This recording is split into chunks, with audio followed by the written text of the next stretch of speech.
హల్లెలూయా, హల్లెలూయా. దేవునికి మహిమ కలుగును గాక.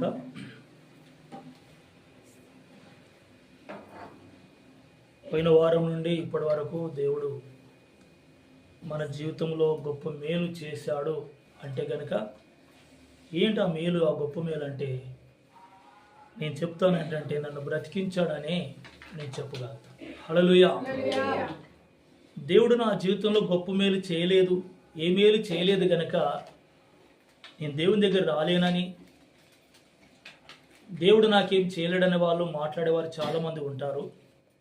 కానీ నేను ఒక విషయం చెప్తాను, వారి జీవితంలో దేవుడు నీకు ఏ మేలు చేయకపోయినా వాళ్ళు చేయలేదని నీకు అనిపిస్తే నీ అంతరంగానికి, కానీ దేవుడు చేసిన ఒక గొప్ప మేలు ఉంది, అదేంటంటే నిన్ను బ్రతికించడమే. హల్లెలూయా. దాన్ని బట్టి నువ్వు సంతోషించాలి. కానీ నిన్ను బ్రతికిస్తున్నా, నిన్ను కాపాడుతూ ఉన్నా, ఇంకా నాకు దేవుడు ఏ మేలు చేయాలని చెప్తే గనక అలాంటి వారికి దేవుడు అర్థం కాలేడని నేను అనుకుంటా. Praise the lord. హల్లెలూయా. అందుకే పౌలు భక్తుడు చెప్తున్నాడు, దేవా ఈరోజు నేను ఏమై ఉన్నానో నీ కృప వలనై ఉన్నాను, నీ కృపే లేకపోతే నా జీవితంలో ఏది కూడా లేదు అని ప్రభు సన్నిధిలో స్తుతించాడు. హల్లెలూయా, హల్లెలూయా. అందుకే మన జీవితంలో దేవుడు చేసిన మేలులను మనం తలపోయడానికి వస్తున్నాం, ఆరాధనకి దేవుని ఘనపరచడానికి వస్తున్నాం. చాలామంది ఆరాధనకి ఎందుకు వెళ్ళాలో, ఎందుకు రావాలనో, ఏమి చేయాలనో అర్థం కాదు. ఈ విషయాన్ని కూడా అర్థం కాకపోతే ఈ విషయము మనకు దేవుడి విషయంలో మనకేమో అర్థం కాదు. మనం ఎందుకు ఆరాధనకు వస్తున్నామంటే దేవుణ్ణి ఘనపరిచి స్తుతించడానికి వస్తున్నాం.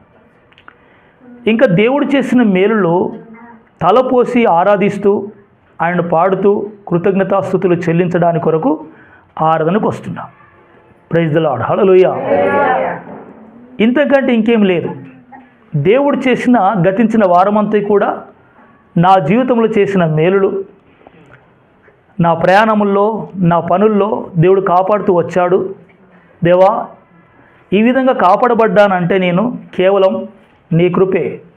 హల్లెలూయా, హల్లెలూయా అని ఈ విధంగా దేవుని ఘనపరచడానికి కొరకు మనం వచ్చాం. Praise the lord. హల్లెలూయా.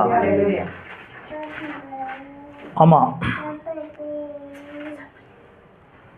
ఈ స్థితిలో మనం ఉన్నామంటే దేవుని యొక్క కృప. హల్లెలూయా. ఈరోజు ఈ స్థితిలో ఉన్నామంటే కేవలం దేవుని కృపనే. ఎంతమంది నమ్ముతున్నారు?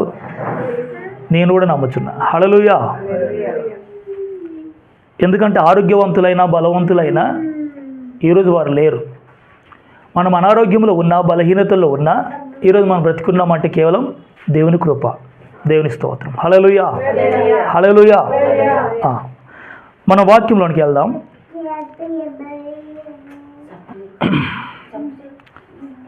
సంఖ్యాకాండం 14వ అధ్యాయంలో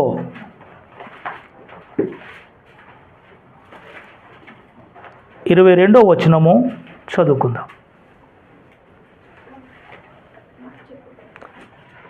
సంఖ్యాకాండం 4వ అధ్యాయం 22వ వచనం. 4 కాదండి, 14వ అధ్యాయంలో 22వ వచనం. నేను ఐగుప్తులోనూ అరణ్యములోనూ చేసిన సూచక్రియలను నా మహిమను చూచిన ఈ మనుషులందరూ ఈ 10 మార్లు నా మాట వినక నన్ను పరిశోధించిరి. కాగా వారి పితరులకు ప్రమాణపూర్వకముగా నేనిచ్చిన దేశమును వారు చూడనే చూడరు. నన్ను అలక్ష్యము చేసిన వారిలో ఎవరునూ దానిని చూడరు. చాలు. హల్లెలూయా, హల్లెలూయా. దేవుని యొక్క మనస్సు, ఆయన హృదయాన్ని మనం ఆలోచించాలి. ఇక్కడ వాక్యం మనం చదువుతున్నాం. సంఖ్యాకాండములో దేవుడు అరణ్యములో ఉన్న తన ప్రజల మధ్యలో ఈ వాక్కును వినిపిస్తున్నాడు. ఎవరితో మాట్లాడుతూ వచ్చాడు అరణ్యములో దేవుడు అని అంటే ఆయన ఏర్పరచుకున్న తన దాసుడైనటువంటి సేవకుడైనటువంటి మోషే ద్వారా మాట్లాడుతూ వచ్చాడు. మోషేతో దేవుడు అంటున్నాడు, మోషే, నేను నా పిల్లల్ని ఐగుప్తు యొక్క శ్రమ నుండి, కొలిమి నుండి, కష్టాల నుండి నేను విడిపించుకొని వచ్చాను. వారు కేవలం విడిపించబడడానికి నేను ఒక్కడే కారణం. ఫరో ఎంతో కఠినుడైన ఆ కఠినుడైనటువంటి ఆ ఫరో రాజు నుంచి, దాస్యత్వం నుంచి నా పిల్లల్ని తీసుకొని వచ్చాను. దాని కొరకు సూచన ప్రాయంగా నిన్ను ఎన్నుకొని నిన్ను వారి మధ్యలో నిలబెట్టి నా నామాన్ని ఘనపరుచుకొని వారి మధ్యలో అనేకమైన అద్భుతాలు చేసుకుంటూ వచ్చి వారిని విడిపించాను. విడిపించింది నేనే, ఎర్ర సముద్రం పాయలు చేసింది నేనే, అరణ్యానికి తీసుకొచ్చింది నేనే. అరణ్యములు కూడా అనేక పరిస్థితుల్లో వారిని ఆదరిస్తూ, ధైర్యపరుస్తూ, వారి ఆకలి తీరుస్తూ, వారి దాహం తీరుస్తూ కూడా నేను తీసుకొచ్చాను. అయినా నా ప్రజలు 10 మార్లు నన్ను శోధించారు, నన్ను పరిశోధించారు. ఈ కారణం చేత నేను ఒక విషయం అనుకుంటున్నా, ఇది దేవుడి హృదయంలో ఉన్న విషయం. ఐగుప్తును చూసి వచ్చిన వారు ఎవరైతే ఉన్నారో వారందరూ కూడా నేను తీసుకెళ్తున్న కానాన్ దేశాన్ని చూడరు.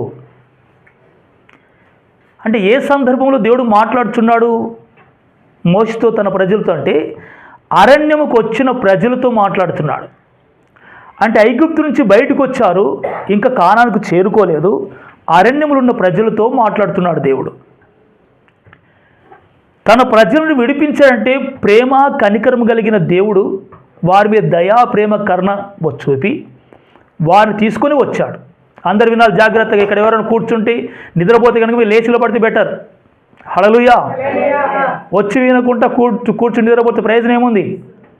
Praise the Lord. హల్లెలూయా. పనికి వెళ్ళిన తర్వాత మనం కూలి ఇవ్వకపోతే మనకి ఎంత కోపం వస్తుంది. దేవుడు కూడా అనిపిస్తుంది అంతే. Praise the Lord. హల్లెలూయా. మనకు ప్రతిఫలం దొరకాలంటే ప్రతిఫలం ఏంటంటే ఆ మాటలు నా హృదయంలోకి రావడమే నాకు ప్రతిఫలం. Praise the Lord. హల్లెలూయా. ఇక్కడ చాలా జాగ్రత్త కూర్చోవాలి. మనం కొంచెం విన్న వాక్యం జాగ్రత్త విని మనం ఆలకించాలి. దేవుడి యొక్క ప్రేమ ఈరోజు కూడా మన మీద నిలిచి ఉంటుంది. ఆయన కరుణ, ఆయన ప్రేమ, ఆయన దయ మన ఒక్కొక్కరి మీద ఉంటుంది. నువ్వు అనుకుంటున్నావు నా మీద లేనట్టుంది అసలు దేవుడి ప్రేమ. దేవుని యొక్క కరుణ మీద ఎక్కడుంది, ఆయన దయ నా మీద ఎక్కడుంది అనుకుని నువ్వు ఊహించుకుంటుంటావు అంతే. అది నీ ఊహ. కానీ ఒకవేళ దేవుడు గనుక మాట్లాడడం ఉద్దేశిస్తే గనుక నీ గురించి ఆయన అంటాడు, ఒక చంటి పిల్లను కాపాడినట్టుగా కాపాడుతున్నా నిన్న అంటాడు. హల్లెలూయా. ఇలాంటి ప్రేమను ఎవరైనా అంచనేస్తారా? ఒక శిశువును కాపాడుతున్నటువంటి ప్రేమ, ఆ తల్లికి ఉన్న ప్రేమ ఎంత గొప్పదో తెలుసా? ప్రతి సమయంలో కూడా ఆమె కాపాడుతూ వస్తుంది. పడుకున్నప్పుడు కూడా పడుకున్నట్టే పడుకుంటే తల్లి, కానీ గాఢ నిద్రలో అయితే పోదు రాత్రంతా. ఈ విషయం వాస్తవం. హల్లెలూయా. ఎంతోమంది తల్లులు నాకు చెప్పిన విషయం అది. అయ్యా పక్కలు పెట్టుకొని పడుకోబెట్టుతున్నాను, పడుకున్నట్టు కూడా నిద్ర వచ్చినా నేను కంటి నిండా నిద్ర పోనయ్యా. కంటి నిండా పోయిన తల్లి ఎవరైనా ఉంటే కనుక వాళ్ళు బుద్ధి లేని తల్లి అని అర్థం. ఎందుకంటే ఏమన్నా ప్రమాదం జరిగే అవకాశం ఉంటే కంటి నిండా నిద్రపోతే, ఒకవేళ కంటి నిండా నిద్ర రాకుండా ఆ విధంగా నిద్రపోయినట్టుగా ఉంటుందంటే తన పిల్ల మీద శ్రద్ధ ఉందని అర్థం. హల్లెలూయా. అలాంటి శ్రద్ధ కంటే ఇక శ్రద్ధ, అంతకంటే ఇక ప్రేమ, కొన్ని వెయ్యిలంతు ప్రేమ మన యేసయ్యకు ఉంది. హల్లెలూయా. ఇంతగా నువ్వు దేవుడి గురించి ఆలోచిస్తే నువ్వు నిర్లక్ష్యం ఉండలేవు, నువ్వు సోమర్థనం ఉండలేవు. నువ్వు ఈ బ్రతుంటే కొంచెం మెలుకోగలిగి బ్రతుకుతావు. నేను ఎందుకు బ్రతకాలి, ఏమి చెయ్యాలి, నేను ఎలా బ్రతకాలి అనే ఒక చింత విచారణ లోపల ఉండిపోద్ది. హల్లెలూయా. ఇంత కూడా నీకు లేదంటే నువ్వెవరు తెలుసా? నీకు సైతాన్ ఏదో కోమాలకు తీసుకుపోయింది అన్నట్టు, ఏదో మత్తులోనికి తీసుకుపోయింది అన్నట్టు నేను అర్థం. అందుకే నీకు దేవుడు గుర్తుకు రాడు, ఆయన ప్రేమ గుర్తుకు రాదు. వాక్యంలో చెప్తున్నాడు దేవుడు, నీ తల్లి అయిన నిన్ను మరచును కానీ నేనెన్నడు మరవను విడవను ఎడబాయను అన్నాడు. ఎవరి గురించి అన్నాడు? తన యొద్దకు ఎవరైతే వచ్చారో, ప్రభువా నువ్వు నిజమైన దేవుడో, నన్ను పుట్టించిన వాడు నువ్వే, నా సృష్టికర్తవు నువ్వే అని ఎవరు వచ్చారో ప్రభు దగ్గరికి, వారు చిన్నపిల్లల, యవనస్తుల, పెద్దవారు, వృద్ధుల, ఎవరైనా కావచ్చు, వారి విషయంలో దేవుడు శ్రద్ధ తీసుకుంటున్నాడు, బాధ్యత తీసుకుంటాడు.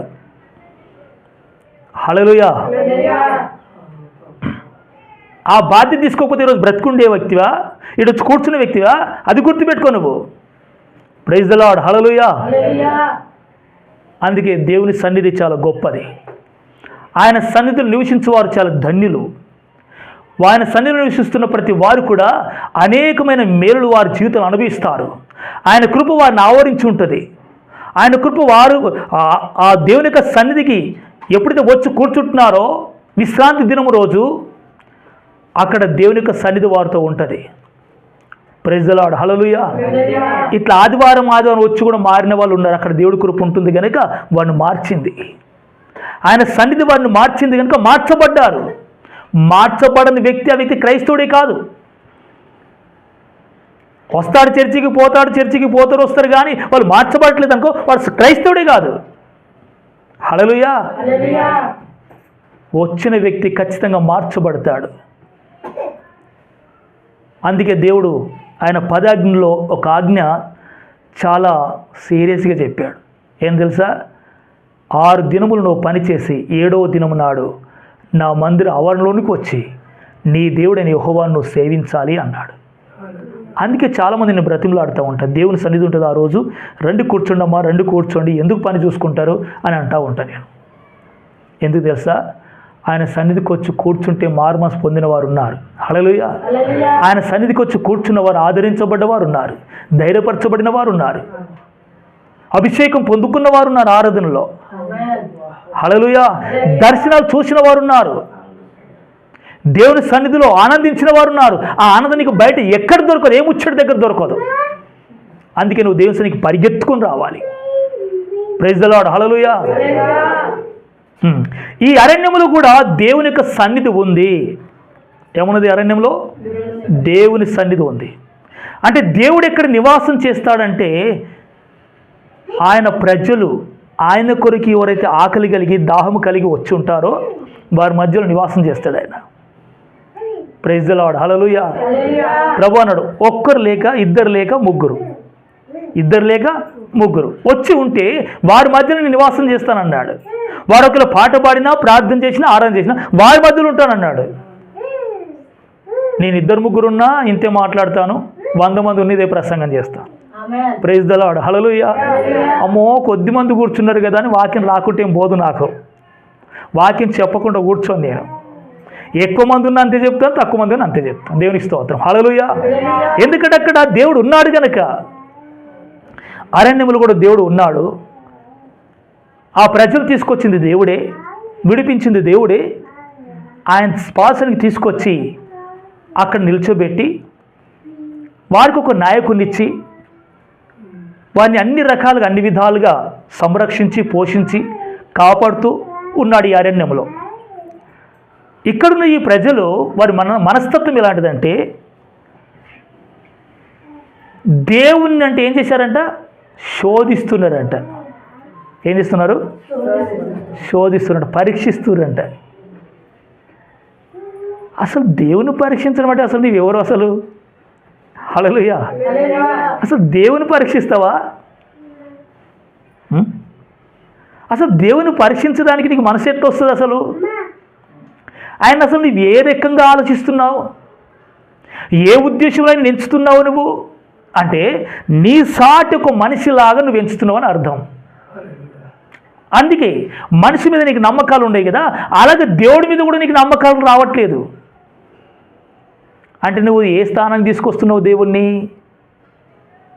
చెప్పాలి. ఏ స్థానానికి తీసుకొస్తున్నారు? బలహీనమైన ఒక మానవుని స్థానానికి తీసుకొచ్చి దేవుడా స్తోత్రం స్తోత్రం అంటే అనకు. అది నీకు ప్రమాదం. హల్లెలూయా. నువ్వు దేవునికి వచ్చావు, ఆరాధనకు వచ్చావు అంటే ఆయన ఏ స్థానంలో పెట్టి నువ్వు ఆరాధించాలి?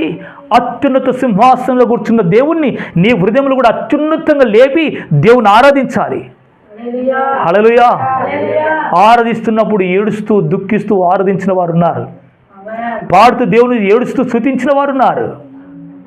యేసయ్యా నీ ప్రేమ నన్ను తాకుతున్నది, నీ ఆదరణ నన్ను వెంబడిస్తున్నది, నీ కృప నీ క్షేమాలు నా బ్రతుకులో వస్తున్నాయి ప్రభువా, అందుకే ఈరోజు నా జీవితం ఇలా ఉంది అని దేవుని సన్నిధిలో స్తుతించిన వారు ఉన్నారు. ఇది యథార్థమైన స్తుతి ఆరాధన. Praise the Lord. హల్లెలూయా. ఈ విధంగా ఈరోజు మనం స్తుతిస్తున్నాడు, వాళ్ళు కూడా ఆ రోజు స్తుతించవలసి ఉంది దేవుని సన్నిధిలో.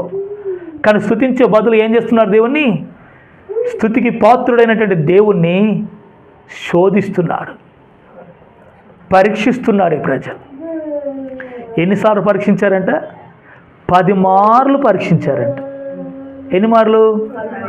10 మార్లు పరీక్షించారు.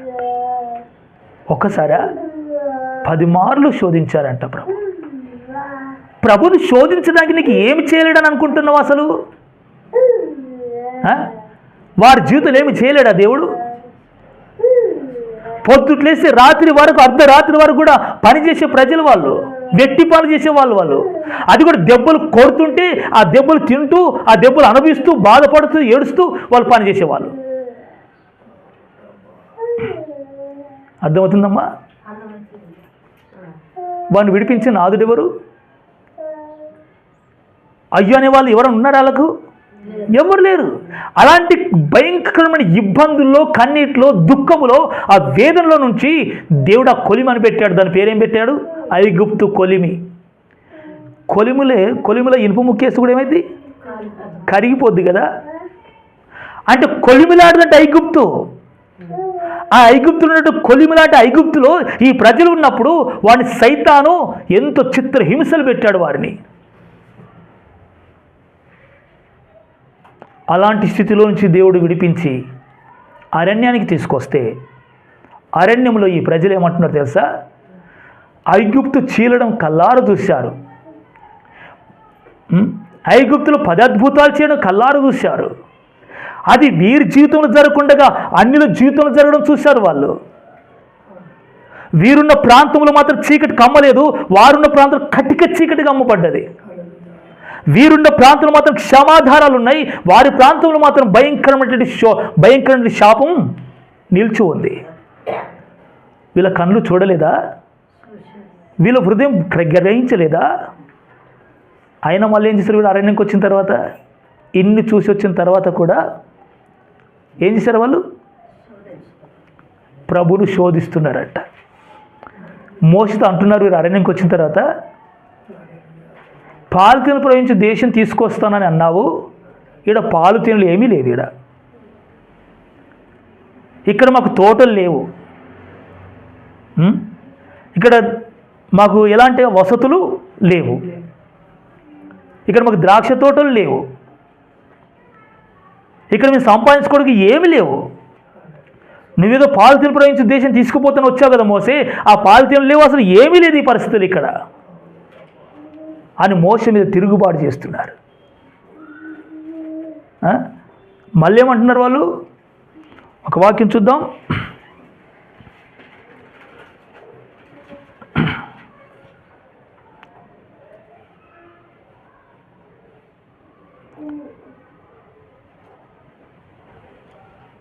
పద్నాలుగో అధ్యాయంలో 4వ వచనం చదవండి. వారు ఎలా మాట్లాడుతున్నారో ప్రజలు విందాం. వారు మనము ఒక నాయకుని నియమించుకొని ఐగుప్తుకు తిరిగి వెళ్ళిపోదామని ఒకరితో ఒకడు చెప్పుకొనగా మోషే అహరోనులు ఇశ్రాయేలీయుల సర్వసమాజ సంఘము ఎదుట సాగిలపడిరి. ఆమేన్. Praise the Lord. హల్లెలూయా. ప్రజలంటే ఒకరితో ఒకడు ఏం చెప్పుకుంటున్నారంటే, మన దేవుడు గొప్పడని చెప్పుకుంటున్నారా? ఎర్ర సముద్రం పాయలైంది కర్ర జాపుతూ మోసే అని ఆశ్చర్య కార్యాలు చెప్పుకుంటున్నారా? అద్భుతాలు చెప్పుకుంటున్నారా?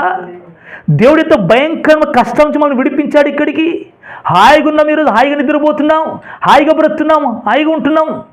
టైంకి అన్నం వస్తుంది, టైంకి నీళ్ళు వస్తున్నాయి, కష్టపడ్డది లేదు, బాధపడలేదు. ఇక్కడ మన్నా కురుస్తుంది, తింటున్నాం, నీళ్ళు ఇస్తున్నాడు దేవుడు, హాయిగా ఉంటున్నాం. మధ్యాహ్నం పూట మేఘం వచ్చేస్తుంది, నీడ ఇస్తుంది. రాత్రిపూట ఒక చిన్న పిన్ను కూడా కనబట్టట్టు, గుండు పిన్ను సూది కూడా కనబట్టట్టుగా దేవుడు అగ్నిస్తంభాన్ని ఆకాశం మధ్య నిలబెడుతున్నాడు. ఎంత వెలుగైపోతుంది ఈ అరణ్యం అంతా. చక్కగా ఉంటున్నాం వెలుగులో. హల్లెలూయా. ఇలాంటి పరిస్థితి దేవుడు కలగజేసి ఇంత మంచి వాతావరణం మనకి ఇస్తుంటే వీళ్ళు ఏం మాట్లాడుకోవాలి అసలు వీళ్ళు? దేవుని గణపరచుకోవాలా? మళ్ళీ ఇప్పుడు దేవుణ్ణి శోధించాలనా? కొందరికి ఎంత దేవుడు చేసినా నాకేం చేయాలంటే ఏడాడిస్తాడు మొహం ఇట్లా. వీళ్ళ మొహాలు చూస్తే ఏమనిపిస్తుంది? దేవుని స్తోత్రం అనిపిస్తుందా? హల్లెలూయా. ఒకడు ఏడుస్తుంటున్నట్టు ఇంకొకటి ఏడిచిండట. వాక్యం తెలిసినోడు ఏడిచిండట, పక్కకు కూర్చుని గుడారం దగ్గర. ఇంకోటి ఏడిచిండట. ఎవడు? వాక్యం తెలిసినోడు ఏడిచిండు. సోపద ఏం చేస్తుంది? దోస్తాన్ చెడు శ్వాసం ఏం చేస్తుంది? ఒక వ్యక్తిని చెడిపేస్తున్నది. అందుకే నీ చుట్టుపక్కల మీ అమ్మైనా, మీ తమ్ముడైనా, మీ మేనమామైనా, ఎవడైనా కావచ్చు, వాడు అవిశ్వాసం మాట్లాడుతున్నాడు, వాడిని దగ్గర నుంచి లేచి పారిపోవాలి నువ్వు. హల్లెలూయా. ఆ బిడ్డే కావచ్చు, ఒక కుమారుడే కావచ్చు, నీ కొడుకే కావచ్చు, ఎవడైనా అవిశ్వాసం మాట్లాడుతున్నాడా దేవుడి విషయంలో, ఆ వ్యక్తి దగ్గర నుంచి లేచి బయటికి వెళ్ళిపోవాలంట. ఇది రోష్యం అంటే. దేవుడి మీద నీకు విశ్వాసం ఉంటే ఈ పని చేస్తావు. అందుకే తిమోతితో పౌలు చెప్తున్నాడు, తిమోతి యవనస్తుడా, నువ్వు పవిత్ర హృదయం కలిగి ప్రభుకు ప్రార్థించేవారు ఎవరైనా ఉంటారా? అలాంటి వారిని వెతుకొని అలాంటి వ్యక్తితో నువ్వు సహవాసం చేయన్నాడు. అలాంటి పరిశుద్ధమైన హృదయం కలిగి ప్రభుని ఎవరైతే గణపరుస్తూ జీవిస్తున్నారో అలాంటి వ్యక్తిని సహవాసం చేసి నీ భక్తిని కొనసాగించు. ఫస్ట్ తిమోతికి హెచ్చరిక ఇచ్చాడు. హల్లెలూయా. ఇలాంటి హెచ్చరికలు మనకు అవసరమే కదా. వీళ్ళు ఏమని మాట్లాడుకుంటున్నారు? ఒకరంట కూర్చుని ఏం ముచ్చట పెట్టుకుంటున్నారు వీళ్ళు? ఎక్కడ వెళ్ళిపోవాలనుకుంటున్నారు వీళ్ళు? ఐగుప్తుకి వెళ్ళి మళ్ళీ అక్కడిని బ్రతకాలనుకుంటున్నారు వీళ్ళు. ఒక నాయకుడిని ఎన్నుకుంటారంట. ఏం చేస్తారు? బాబు చక్కగాను. హల్లెలూయా. ఎక్కడ వెళ్ళిపోవాలనుకుంటున్నారు వీళ్ళు? కానాను దేశం వెళ్ళిపోవాలనుకుంటున్నారు. పాలు తెలుపు ప్రవహించే దేశానికి, కొలిమిలోకి వెళ్ళిపోవాలనుకుంటున్నారు వీళ్ళు. కొలిమిలోకి వెళ్ళాలంట వీళ్ళు. ఎక్కడ వెళ్ళిపోవాలనుకుంటున్నారు? మరి ఇంతకాలం ఏం ఆలోచన రాలేదా వీళ్ళకి? కొలిమే ఉంది కదాడా, బాధలు లేవు ఐగుప్తులు, మీకు ఇబ్బంది పాలు కాలేరా అంటే ఏమంటారు వాళ్ళు? అవునండి అయినాం. కానీ ఇక్కడ ఏమవుతుంది? అక్కడ ఎంజాయ్ జీవితం, సంతోషకరమైన జీవితం, మాటలు, ముచ్చట్లు, ఫంక్షన్లు, జాతరలు, యాత్రలు. ఇక్కడ లేవు అరణ్యంలో. ఫంక్షన్లకు పోవడం, జాతరలు తిరగడం, దినాలు చేసుకోవడం, తినడం, తాగడం ఈడ లేదు అరణ్యంలో. అక్కడేముంది? కష్టాల్లో కూడా అవి అన్నీ ఉన్నాయి కాబట్టి అవి అన్నీ మేము తింటూ తాగుతున్నాడు. ఈ కష్టాలు కూడా మర్చిపోయినాం. ఆ కష్టాలు ఉన్నా పర్వాలేదు అంటున్నారు. అంటే తాత్కాలిక సుఖభోగాన్ని అనుభవిస్తున్నారు తప్ప యుగాలు పరలోకం వెళ్ళి దేవునితో కూర్చోవాలని ఆలోచన వీరికి లేదు. వీరేమనుకుంటున్నారు? ఇంకొక నాయకుడు కావాలంట. అంటే దేవుడిచ్చిన నాయకుడు ఒకడైతే, దేవుడిచ్చిన నాయకుడు ఎవరు? మోషే. హల్లెలూయా. మోషే ఎవడు? సాత్వికుడు, చిన్నపిల్లాడి మనసు గలవాడు ఆ వ్యక్తి. ఈ దేవుడు మోషనిస్తే ఆ మోష ఎంత కనికరించి సహించుకుంటూ వస్తుంటే ఈ మోష వద్దంట, ఇంకొక నాయకుడు కావాలంట. అంటే ముందు నడిపించే నాయకుడు ఒకడైతే వెనక నడిపించే నాయకుడు ఒకడు కావాలంట. ఈ రోజు కూడా నా పాస్టర్ ఇస్తుంటారు పనికి మాలిన పాస్టర్లు. మంచిగా నేను పనికి మాలిన వారు అనను. దేవుడు నన్ను కొడతాడు మరి. హల్లెలూయా. మంచి దైవజనుడు, ముందుకు నడిపించే దైవజనుడు ఉంటే కనుక అది అంటే దేవుడు ఊరుకుంటాడా నన్ను? నీవెవడు అనడానికి అంటాడు. అవును కదా. హల్లెలూయా. అంటే ముందు నడిపించే సేవకులు ఉంటే కనుక వారికి నేను హృదయపూర్తి వందనాలు చెల్లిస్తా. కానీ ఇక్కడ ఏం కావాలంటే వీళ్ళకి ఎవరు కావాలంట? వెనుక నడిపించుడు కావాలంట.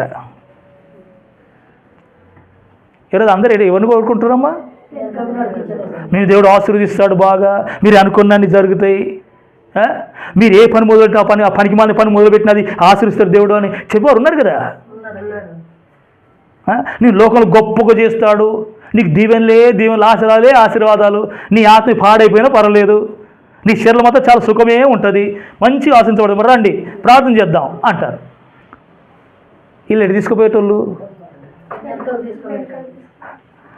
ఐగుప్తులోకి తీసుకుపోయే వాళ్ళ, కానాన్ని తీసుకుపోయే వాళ్ళ వీళ్ళు ఐగుప్తు వైపు తీసుకుపోయేటోళ్ళు. వీళ్ళకి ఎవరు కావాలంటే ఇప్పుడు ఐగుప్తుకు వెళ్ళడానికి కొరకు ఒక నాయకుడు కావాలంటే వీరికి. వీరేం చేస్తుంటే తెలుసా? ఒకరినొకరు మాట్లాడుకుంటున్నారు. మీరు ఒకరినొకరు మాట్లాడుకుంటే గనక ఏం మాట్లాడుకోవాలమ్మా? హల్లెలూయా. ఒకరినొకరు మాట్లాడుకుంటే దేవుని గుర్తు చేసుకుంటారా, లేకుంటే మీ పొలం పని గుర్తు చేసుకుంటారా అంటే చేసుకోవాలి అవి కూడా. హల్లెలూయా. కానీ అందులో దేవుని విషయం కూడా గుర్తు తెచ్చుకోవాలి. యేసయ్య స్తోత్రం. హల్లెలూయా. అంటే వీళ్ళు ఎటు పోవాలనుకుంటున్నారంట? ఐగుప్తు పోవాలనుకుంటున్నారంట. దేవుడు మంచి స్థలానికి తీసుకెళ్తాను దేవుడు అంటుంటే వీరేమో మాకు ఆ కొలిమే కావాలి, ఆ కొలిమేలు తాత్కాలికమైన ఆనందమే కావాలనుకొని అటు పోవాలనుకుంటున్నారు. అదే మోషే ఐగుప్తును చూసి వచ్చిన మోషే ఏమంటున్నాడు తెలుసా? అల్పకాల సుఖభోగం అనుభవించుట కంటే దేవుని ప్రజలతో నేను కష్టం అనుభవించడమే నాకు మేలని అన్నాడు. Praise the Lord. హల్లెలూయా. దేవుని యొక్క మనస్తత్వం వాక్యం హృదయ లెవెల్లో ప్రకాశించబడిందో, వాక్యం ఏ హృదయంలో ప్రకాశించబడిందో, వాక్యమైన బీజాలు ఏ హృదయంలో పడ్డాయో ఆ వ్యక్తి పలికే మాట ఒకటే, ఇదే మాట. నా దేవునితో నేను బ్రతుకుతూ డబ్బుతో ఇబ్బంది పడ్డా, వస్త్రంతో ఇబ్బంది పడ్డా, ఆహారంతో ఇబ్బంది పడినా నా దేవుడితో ఉండి నేను కష్టపడి చనిపోయి ఆయన నిత్యత్వంలోకి వెళ్ళిపోవాలి తప్ప ఈ లోకం డబ్బును సంపాదించుకొని, హోదా సంపాదించుకొని, లగ్జరీ జీవితం జీవించేసేసి హాయిగా బ్రతికి నలుగురితో పేరు సంపాదించుకొని నేను చనిపోయి నరకం పోవడం నాకు ఇష్టం లేదు అంటాడు. హల్లెలూయా. హల్లెలూయా. హల్లెలూయా. ఈరోజు ఏది కావాలా మీకు?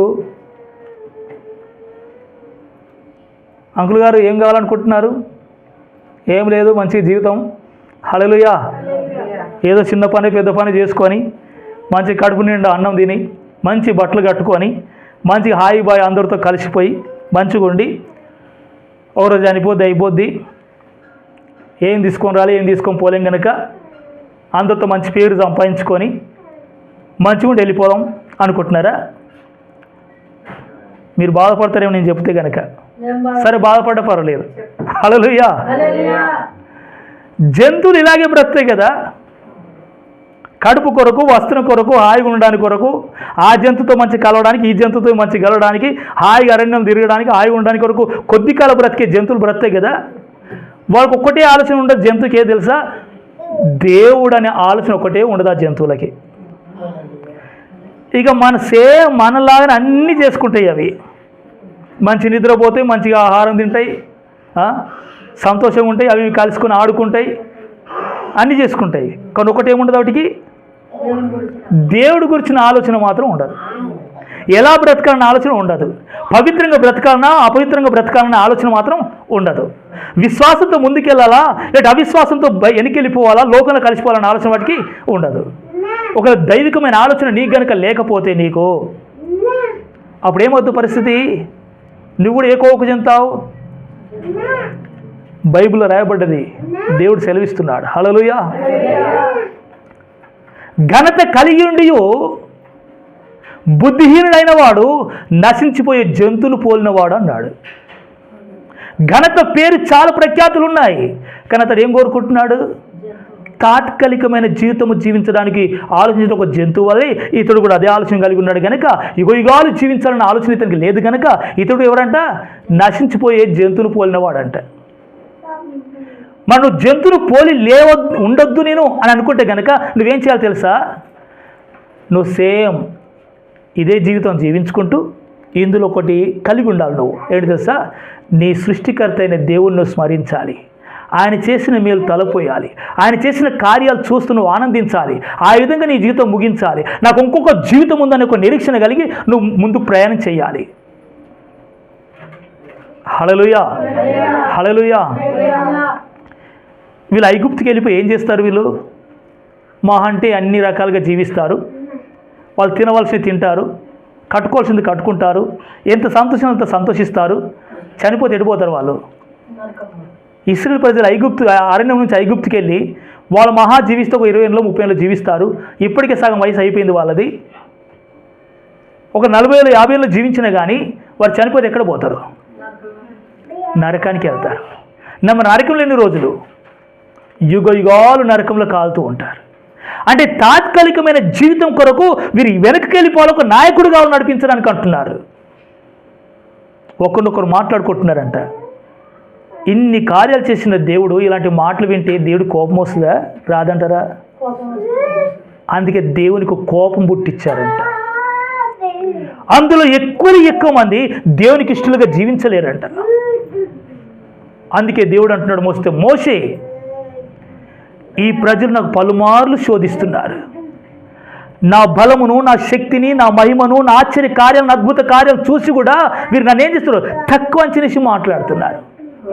ఒక మనిషిలాగా ఆలోచిస్తున్నారు వీళ్ళు, చేతగాని వాళ్ళలాగా ఆలోచిస్తున్నారు వీళ్ళు. అసలు వీళ్ళు ఏం చూస్తున్నారు? అసలు వీళ్ళ మైండ్లు ఎట్లా పని చేస్తున్నాయి? అసలు వీరిని చంపాలన్నాడు దేవుడు. చంపేస్తా మోసే, నీ గర్భం నుంచి ఎంతో జనం తీసుకొస్తా, నీ నుండి ఒక గొప్ప జనం తీసుకొస్తా, వీరు మాత్రం చంపేస్తే ఈ అరణ్యంలో అన్నాడు. మోసే సంతోషించాలి, కానీ సంతోషించలేడు. ఏడ్చాడు, కన్నీరు గార్చాడు, సాష్టాంగ నమస్కారం చేశాడు. తండ్రి, ఐగుప్తు ప్రజలు నీ నామాన్ని అవమానపరుస్తారు. వాళ్ళ దేవుడు గొప్ప కార్యాలు చేశాడు మా దేశంలో, కానీ వారు తీసుకువెళ్ళాడు ఇంత గొప్ప కార్యాలు చేసి, కానీ ఐగుప్తుకి వెళ్ళిన తర్వాత వాళ్ళని చంపేస్తాడని నిన్ను అంటారు. ప్రభు, మీ నామం మాత్రం అవమానపరచబడడం నేను వినలేను, నేను చూడలేను ప్రభువా. నువ్వు అన్నది వాస్తవమే, వారు నీ మాట ఇంటది కాబట్టి ఆ కోపం వస్తుంది నీకు, కానీ వాళ్ళు ఈ మాట అంటారేమో అని నాకు అనిపిస్తుంది. నువ్వు అవమానపరచడయో, ఏ నోటి నుంచి కూడా నువ్వు అవమానపరచబడడం అనేది, ఎవరు కూడా నిన్ను దూషించడం అని నేను జీర్ణించుకోలేను. తండ్రి, నీ ప్రేమ నేను చూశాను, నీతో నేను బ్రతుకుతున్నా, నీవెవరో నాకు తెలుసు అని దేవుని దగ్గర బతులాడి ఏడ్చాడు.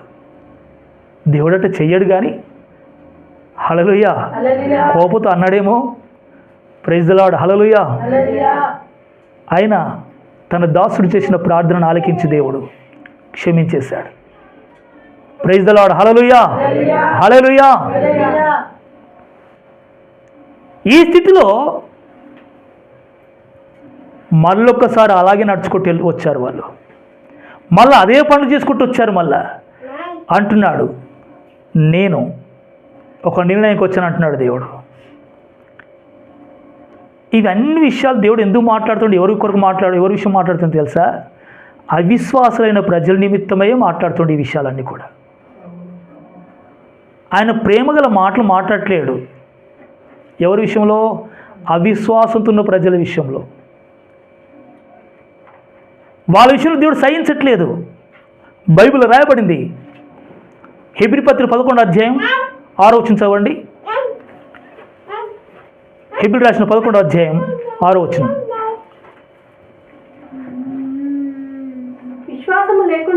విశ్వాసము లేకుండా దేవునికి ఇష్టలై ఉండుట అసాధ్యము.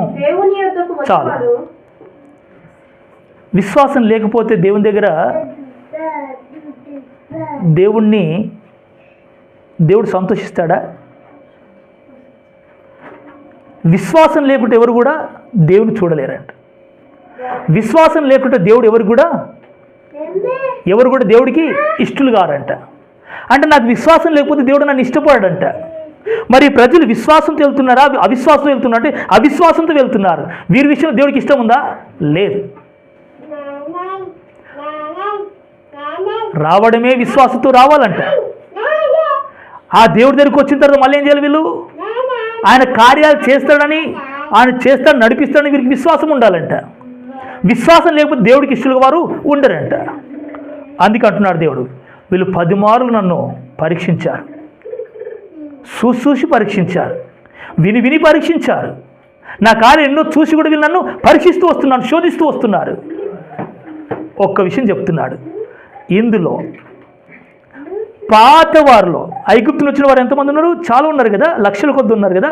ఆ పాత జనం మధ్యలో, ఆ పాతలలో యెహోషువ, కాలేబు తప్ప పాతడు ఎవ్వడు కానాను దేశం పోడు అని అన్నాడు దేవుడు.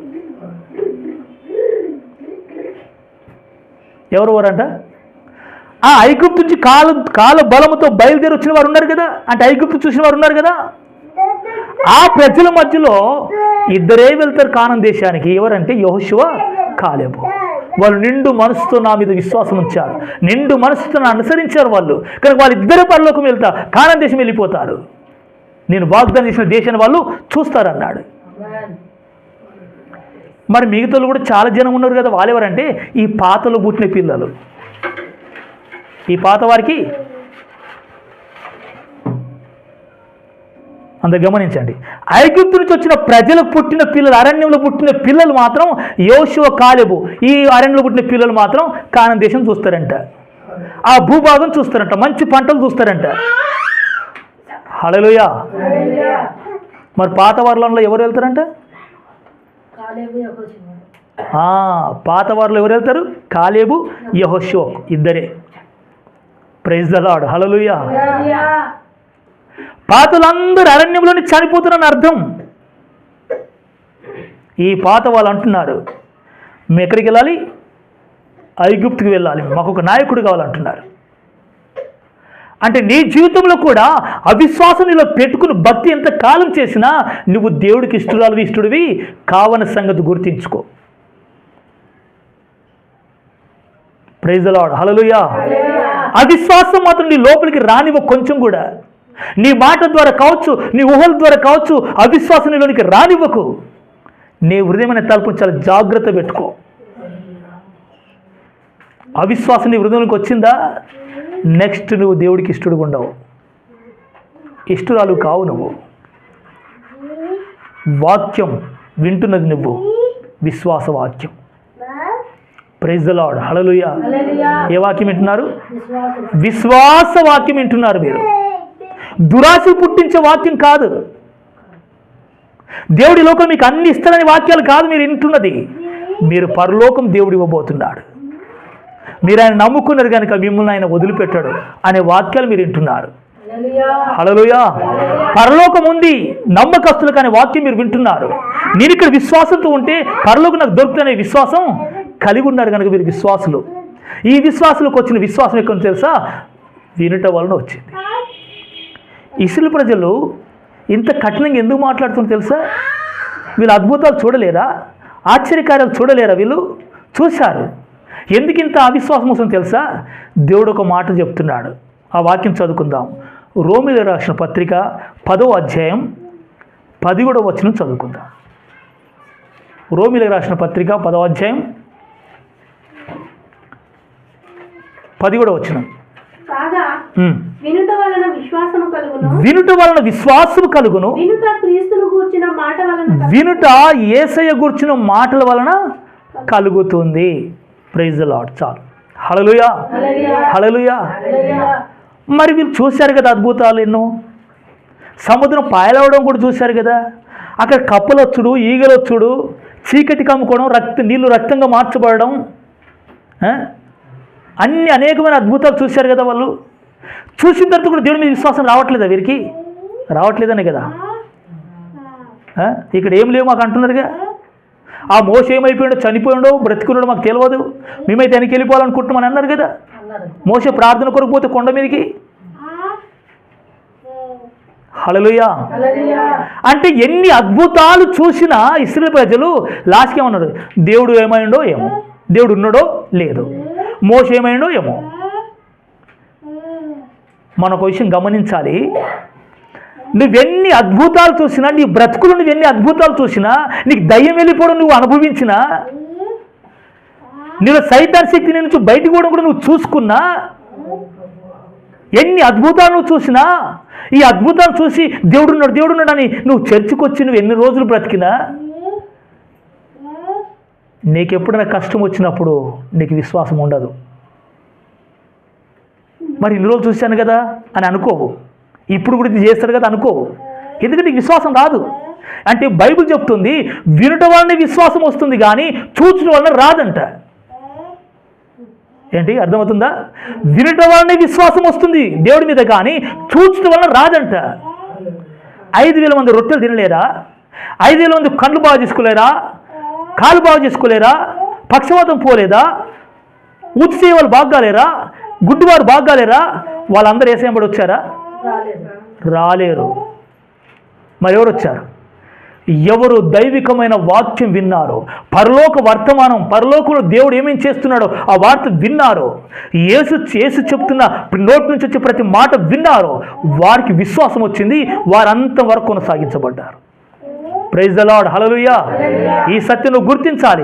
చూచిన వలన నువ్వు విశ్వాసి కాలేవో, నీ జీవితంలో వినుట వలన నువ్వు విశ్వాసివి అవుతావో. వీరందరూ చూడడానికి కొరకు ప్రయత్నాలు చేస్తున్నారు. చూచుట కొరకు కాదు నువ్వు ప్రయాసపడవలసింది, వినుటానికి కొరకు ప్రయాసపడాలి. క్రొత్త నిబంధనలో అపోస్తలుడైన యాకోబు అంటున్నాడు, వినుటకు వేగిరపడు, మాట్లాడడానికి నిదానించవలను అంటున్నాడు. హల్లెలూయా. వినడానికి వేగిరపడాలని క్రొత్త నిబంధన స్పష్టంగా చెప్తుంది. ఆ మాట ఎవరి గురించి తెలుసా? వినే మాట యేసును గురించిన మాటలు వినాలంట. అప్పుడు నీకు విశ్వాసం వస్తుంది దేవుడి మీద. హల్లెలూయా, హల్లెలూయా. ఒకవేళ ఈ పరిస్థితులు రాకపోతే నీ బ్రతుకులు నువ్వు మోసపరచబడుతున్నావు.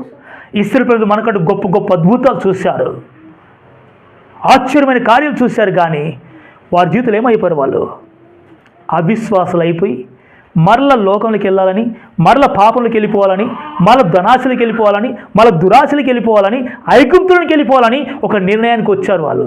ఇన్ని అద్భుతాలు చేసిన దేవుడు నిన్ను మర్చిపోతాడా? మరవడనే సంగతి వరకు రాలేదు. కానీ దేవుడు ఏమి చేయట్లేదని అన్నారు. అంటే అద్భుతాలు, గొప్ప కార్యాలు నువ్వు చూస్తే నీకు విశ్వాసం రాదని అర్థం చేసుకోవాలి. మరి దేవుడి మీద విశ్వాసం రావడం ఏం చేయాలి? మనం వినుట వలన విశ్వాసం వస్తుంది. వినేది కూడా క్రీస్తుని గురించిన మాటలు. ఆయన ఎలాంటి వాడు, ఎంత పరిశుద్ధుడు, ఎంత పవిత్రుడు, ఎంత నీతివంతుడో, ఆయన ఎంత యథార్థవంతుడో, ఆయన తండ్రిని ఎంత ప్రేమించాడో, ఆయన పరిశుద్ధమైన మార్గంలో తన యాత్రను ముగించాడు యథార్థంగా. ఈ మాటలను వింటే నీకు విశ్వాసం వస్తుంది. ఈరోజు చాలామందికి విశ్వాసం కరువైంది. ఎందుకు తెలుసా? అద్భుతాలు చేసే బోధలు, స్వస్థత చేసే బోధలు, ఆశ్చర్యకార్యాలు చేసే బోధలు, దేవుడు అది చేస్తే నీ జీవితంలో ఇది చేస్తాడు, నువ్వు రామ్మ చర్చికి, ఈ మాట చెప్పుకొని చర్చికి తీసుకొస్తారు కనుక మీకు విశ్వాసం రావట్లేదు. దేవుడు ఈరోజు చేశాడు అద్భుతం, ఒకరోజు లేట్ చేస్తుంటే మొన్నేమో తొందర చేశాడు దేవుడు అద్భుతం, నన్ను తొందర బాగు చేశాడు, ఇప్పుడేమో బాగు చేయట్లేదు దేవుడు, ఏమో దేవుడు ఉన్నాడో లేదో అనుకొని వెళ్ళిపోతారు. వదిలిపెట్టడానికి కూడా వదిలిపెడతారు వాళ్ళు. కానీ వినటం వలన విశ్వాసం వచ్చిన వ్యక్తి ఎప్పుడు వెనుకంజ వేసినట్టు చరిత్రలో చూడలేము. ప్రైజ్ ద లార్డ్, హల్లెలూయా. వినటం వలన విశ్వాసం వచ్చిన వాడు అంతవరకు కొనసాగాడు. అలాంటి విశ్వాసం వెతుక్కుంటాడు వ్యక్తి. బైబిల్ చెప్తుంది ఇలాంటి విశ్వాస వీరులను దేవుడు కోరుకుంటున్నాడు. అరణ్యములో దేవుని శోధించారు. నువ్వు కూడా ఏదైనా విషయంలో శోధిస్తున్నాయేమో, నువ్వెక్కడైనా దేవుడి మీద అవిశ్వాసం ఉంచుతున్నావేమో. దేవుడు నన్ను మార్చలేడులే, నేను చాలా కఠినాత్మురాల్ని, నాలో చెడ్డ అలవాట్లు ఉన్నాయి, నాలంటున్న కూడా దేవుడు మారుస్తాడా అని అనుకుంటూ కూడా కొందరు దేవుని దగ్గర రారు. ఒక సహోదరుడు నాతో అన్నాడు, హల్లెలూయా, అతనితో కూర్చుని నేను వాక్యం చెప్తూ ఉన్నాను. నా ప్రారంభ విశ్వాస దినముల్లో నాలంటే ఒక యవనస్తుడు అతడు. ఆ టైంలో వాక్యం చెప్తూ ఉంటే ఒక బ్రదర్తో వాక్యం చెప్తున్నా. అతడు కూడా మారుమనసు పొందిన వ్యక్తి కాదు, నాలంటే ఒక యవనస్తుడే. అతనికి వాక్యం చెప్తుంటే పక్క నుంచి ఒక బ్రదర్ వచ్చి కూర్చున్నాడు. అతడు అప్పటికే నములుతూ ఉన్నాడు, ఉమ్ముస్తూ ఉన్నాడు పక్కకు. ఇతడు చెప్పిన తర్వాత ఇతడికి చెప్తూ ఉంటే అతడు అన్నాడు, వాడా మారేది, నువ్వు వాక్యం చెప్తున్నావు కదా వాడికి, వాడి సంగతి నాకు తెలుసు, వాడు మారలేడు, వాడు మారాడు, అసలు చెడ్డోడు వాడు అని అంటున్నాడు. నేనన్నా, ఇతడు కాదు, నువ్వు కూడా మార్చబడతావు అని చెప్పి. ప్రైజ్ ది లార్డ్, హల్లెలూయా. ఇతడే కాదు, నువ్వు కూడా మార్చబడతావు, గుర్తుపెట్టుకొని అన్నాను. నెక్స్ట్ 4 నెలలు అయిన తర్వాత నేను ఆ ఊరికి వెళ్తే ప్రైజ్ ది లార్డ్ బ్రదర్ అనుకుంటూ వచ్చాడు. హల్లెలూయా. నేను వాక్యం చెప్పిన ఈ వ్యక్తి మారుమనసు పొందుకున్నాడు. నువ్వు మారుమనసు పొందుతావానంటే అతడు అన్నాడు, నేను ఎప్పుడు మారుమనసు పొందలేను, నేను మాత్రం మారడం అసాధ్యం అని అన్నాడు. దేవుడు నీకంటే ఎక్కువ వారిని మారుస్తాడు, నిన్ను కూడా మారుస్తానని చెప్పాను.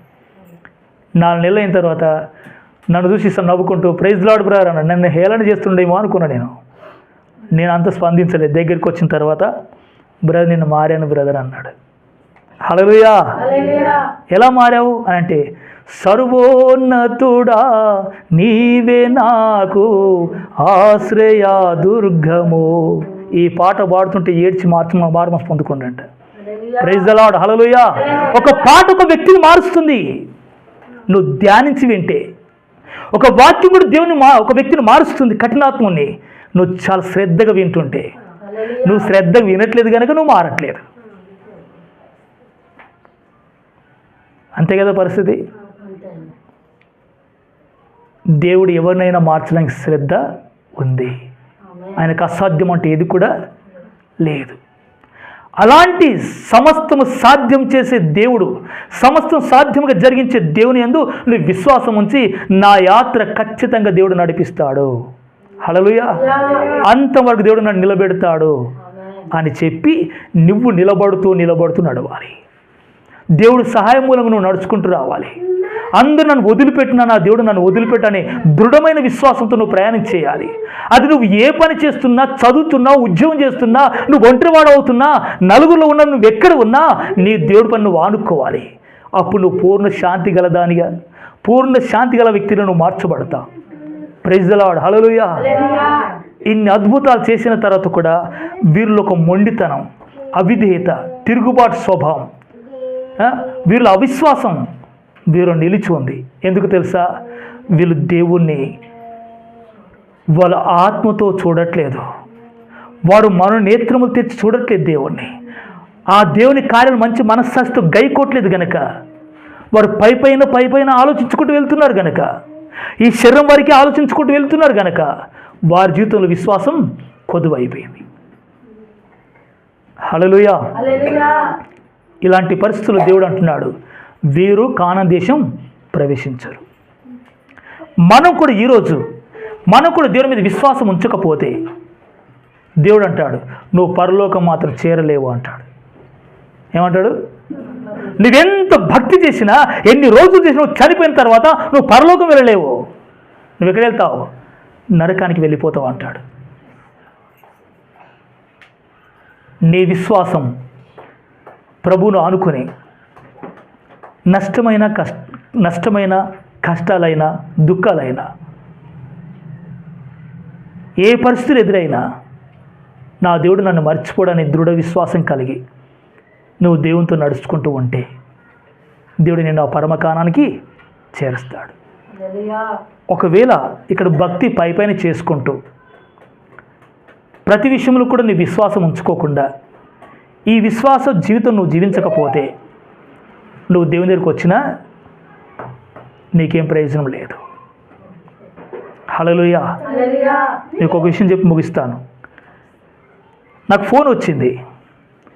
ఫోన్ వస్తే ఫోన్ లేపినా, నేను లేపి హలో హలో అని మాట్లాడుతున్నాను. అక్కడి నుంచి మాత్రం సమాధానం రావట్లేదు, వినబడట్లేదు. నేను చాలాసేపు నేనే మాట్లాడినా, కానీ అక్కడి నుంచి మాత్రం మాట రావట్లేదు, వినపడట్లేదు సమాధానం. దీనివల్ల నాకు ఏమవుతుంది? ఈ సెల్ ఉండి దండగ కదా, నేను మాట్లాడినది కూడా వ్యర్థమే కదా. మరి ఇప్పుడు ఆ వ్యక్తికి ఈ వ్యక్తికి సంబంధం ఉండాలంటే ఫోన్ కాంటాక్ట్ ఉండాలి. అది అక్కడ వినబడాలి, అక్కడ చుట్టూ వినబడాలి. ఒకళ్ళు ఒక్క సైడ్ నుంచి వినబడితే, ఇటు నుంచి అటు నుంచి ఒక సైడ్ నుంచి వినబడితే ఏమైనా ప్రయోజనం ఉందా? మరి దేవుడికి నీకు సంబంధం ఉండాలి, ఉండకూడదా? చాలామంది ఒక్క సైడ్ సంబంధం ఉంటుంది దేవుడితో. వీళ్ళు భక్తి చేసుకుంటూ వస్తూ ఉంటారు. దేవుడు మాత్రం ఏం సమాధానం చెప్పాడు. ఎందుకు సమాధానం చెప్పట్లేదు దేవుడు? ఎందుకు నేను దర్శించట్లేదు? ఎందుకు నీతో మాట్లాడట్లేదు తెలుసా? నువ్వు ఏం చేసావు? అవిశ్వాసం అనే గోడ కట్టుకున్నావు, లోకం అనే గోడ కట్టుకున్నావు, నీ ముందు పాపం ఉంచుకున్నావు, దురాశలు ఉంచుకున్నావు, అంత నీ ఇష్టమే ఉంచుకున్నావు కనుక దేవుడు నీతో మాట్లాడట్లేదు. అంత నీదే జరుగుతుంది, మళ్ళీ నువ్వే భక్తి చేస్తున్నావు, నీ ఇష్టమైన భక్తి చేసుకుంటున్నావు. అప్పుడు దేవుడు నిన్ను దర్శిస్తాడా? దర్శించలేడు. గుర్తుపెట్టుకో, నువ్వు దేవుని దగ్గరికి వస్తున్నావు అంటే దేవుడు నాకేమైనా సమాధానం చెప్తున్నాడా? దేవుడికి నాకేమైనా సంబంధం ఉందా? ఆయన మాటకు నేను లోబడుతున్నానా? ఆయన చెప్పినట్టుగా ఖచ్చితంగా నేను నిలబడడానికి నేను ప్రయాసపడే వ్యక్తినా? లేకపోతే నీ భక్తి శూన్యం. నీ భక్తి వలన దేవుడికి ఏం ప్రయోజనం లేదు. దేవుడు నీ భక్తిని అంగీకరించలేడు. ఆ ఇశ్రాయేలు ప్రజలు కూడా అరణ్యంలో ఏ విధంగా దేవుడు చెప్పాడో ఈరోజు కూడా అదే మాట నీ దగ్గర కూడా రావచ్చు. ఒక యెహోషువ కాలేబు వలె నువ్వు తీర్మానం చేసుకుని, ప్రభువా నేను స్టార్టింగ్ అంతే విశ్వాసం ఉంచాను, నేను అంతవరకు అంతే విశ్వాసం ఉంచుతాను, నా విశ్వాసం నీ నుంచి తొలగించుకొని ప్రభువా, అది కష్టమైనా మరణమైనా ఏదైనా జీవమైనా నేను నీతోనే ఉంటా ప్రభు అని యెహోషువ కాలేబు వలె బలమైన తీర్మానం చేసుకొని, ఎవడు సనిగినా సనగకపోయినా నేను మాత్రం స్థిరంగా విశ్వాసంలో ఉంటానని నువ్వు తీర్మానం చేసుకుంటే దేవుడు నేను ఖచ్చితంగా కానానికి చేరుస్తాడు, పరమ కానంలోనికి తీసుకెళ్తాడు. Praise the lord. Hallelujah, hallelujah, hallelujah. ప్రార్థన చేసుకుందాం. Praise the lord. Hallelujah, hallelujah, hallelujah, hallelujah. ప్రభువా మీకు వందనాలు, స్తోత్రములు, స్తోత్రములు, స్తోత్రములు ప్రభువా. హల్లెలూయా, హల్లెలూయా, హల్లెలూయా, హల్లెలూయా. దేవుని దగ్గరికి వచ్చిన వారి జీవితంలో వీరిలో విశ్వాసం ఉంటుందా, విశ్వాసం తొలగిపోతుందా అనే దేవుడు చూస్తున్నాడు. తను ఎవరినైతే ప్రేమిస్తున్నాడో, ఎవరికైతే వాక్యం అర్థమవుతున్నదో, ఎందరైతే ఆయన పాసానికి వచ్చారో వారి జీవితం దేవుడు ఒక ఆలోచన కలిగి ఉన్నాడు, ఒక సంకల్పం కలిగి ఉన్నాడు. ఏంటి తెలుసా? పరమ కానానికి చేర్చాలని. ఆ రోజున ఇశ్రాయేలు ప్రజలను కూడా కానాన్ దేశంలో ప్రవేశింపచేయాలని ఎంతో నిశ్చయించుకున్నాడు దేవుడు, ఎంతో ఆలోచన చేశాడు. అందుకే వారిని ప్రేమించాడు, వారి కష్టాల్లో దుఃఖం నుంచి విడిపించాడు, వారిని కానానికి చేర్చాలని. అయినా వారు దేవుడి మీద ప్రేమ లేదు. దేవుడి కార్యాలు చూసుకుని ఇంకా దేవుణ్ణి శోధిస్తూ ఉన్నాడు. ఈ కారణం చేత దేవుని కోపం పుట్టించారు. అవిశ్వాసం వల్ల దేవునికి కోపం పుట్టించారు. ఈ కారణం చేత వాళ్ళు కానంలో ప్రవేశించలేకపోయారు. దేవుడు కూడా చెప్పాడు, ఐగుప్తు నుంచి వచ్చిన ప్రతి మనుష్యుడు, ఐగుప్తును చూసిన ప్రతి వ్యక్తి, అందులో యెహోషువ కాలేబు తప్ప మిగతా వారందరూ కానంలో చేరరు. యెహోషువ కాలేబు ఒక్క ఇద్దరే వారు కానంలో ప్రవేశిస్తారు. పాత వారిలో వారు పుట్టిన జనాంగమే యెహోషువ కాలేబుతో కలిసి యోర్దాను దాటుతారు. వీరు కానంలో ప్రవేశిస్తారన్నాడు దేవుడు. Praise the lord. Hallelujah, hallelujah, hallelujah. ఈరోజు నీ భక్తి ఎలా ఉందో చూసుకోవాలి జాగ్రత్తగా. సనిగే భక్త్యా, ప్రభును ప్రేమించే భక్త్యా, విసుగు చెందే భక్త్యా, ప్రభుతో సంతోషించే భక్త్యా, పరీక్షించుకో యథార్థంగా. Praise the lord. హల్లెలూయా, హల్లెలూయా, హల్లెలూయా, హల్లెలూయా, హల్లెలూయా. Praise the Lord. స్తోత్రం, స్తోత్రం. ప్రియమైన దేవుని బిడ్డలారా, వాక్యం బట్టి నీ జీవితాన్ని పరీక్షించుకో. నువ్వు దేవునికి వెనకంజ వేసుకుంటూ వెళ్ళిపోతున్నా, వెనకకి అంటే ముందుకు సాగుతున్న విశ్వాసం ద్వారా. Praise the lord. Hallelujah, hallelujah. నువ్వు దేవుని సన్నిధికి వస్తే ఆయన సన్నిధి దేవుని ప్రజలు బిడ్డల మధ్యలో ఉంటుంది. నువ్వు ఎక్కడ కూర్చుంటే అక్కడ ఏముండదు.